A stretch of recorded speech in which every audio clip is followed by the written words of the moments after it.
Hey, Stephen Yanni here for Assorted Auctioneer's Great Texas MOPAR Hoard Sale Event. This is item number 241A, a 1964 Dodge 330 four-door sedan. Now up front we have to say fantastic. That grille is beautiful. The inner headlight rings are in fantastic shape. The outer rings, which are classically smashed and bashed, not too bad right here. The other one is even nicer. Front bumper is looking fantastic, very nice. The hood is really nice, and again, being a 330, there's no chrome trim here. This is the basic piece. Factory stamping, no embellishments. That's good. Less is more when it comes to these early Dodge B-bodies. Okay, under the hood, there we go. Okay, this is the remains of the original 318 Poly V8, which would have had a two-barrel carburetor. No 383, unfortunately, but that's okay. Doesn't mean you couldn't put one in here. Manual steering in place. Manual drum brakes all the way around. The firewall is looking fantastic. Right along here, you ordinarily see all kinds of rust and bubbles and holes and junk, but this is a really sweet Texas car. Inner fenders are looking really good. There's no holes of any kind on either side. We go down the passenger side here, and the front fender on this one is looking really good. Let's see what we have here.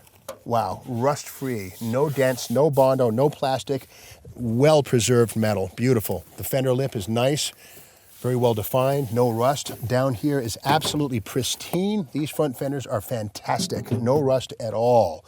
Hole for the antenna, that's the only hole in this fender.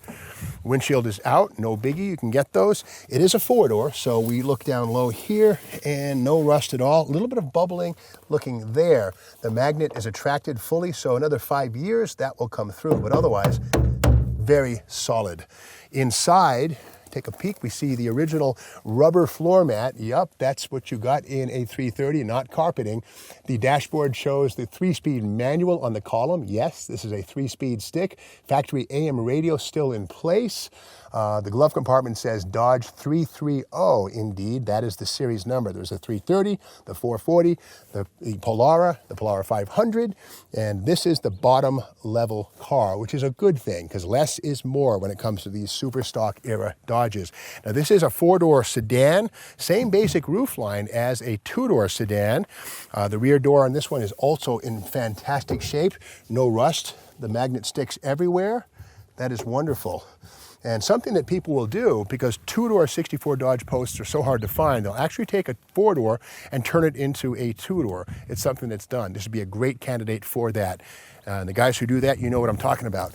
Down low here, this quarter panel is pristine. It goes all the way under. I don't feel any rust at all. And this magnet is sticking. This ordinarily would be full of plastic or holes. This one is wonderful. Very, very, very rust-free. Deck lid is looking fantastic, and again, as a 330, it does not have the chrome strips here, so in other words, nothing to fill in if you're building a 330 Race Hemi or Max Wedge clone from this car or its parts. The rear panel is beautiful.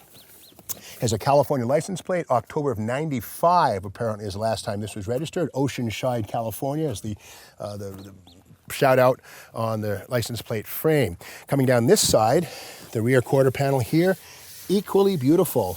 No rust, no Bondo.